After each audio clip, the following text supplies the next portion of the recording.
Guys, punta tayo ng palengke, bili tayo ng ulam. Good morning sa inyo mga idol. Happy Valentine's. Shout out nga pala sa mga may kadate dyan. Mag-iwalay din kayo. Sana all. Guys,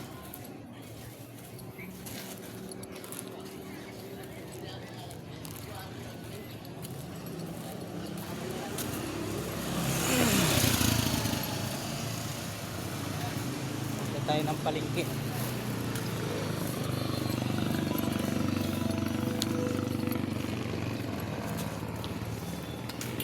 Bibili tayo ng ulam. Yan lang po mga idol. Good morning sa inyo lahat. Sana mag-enjoy kayo sa Valentine's.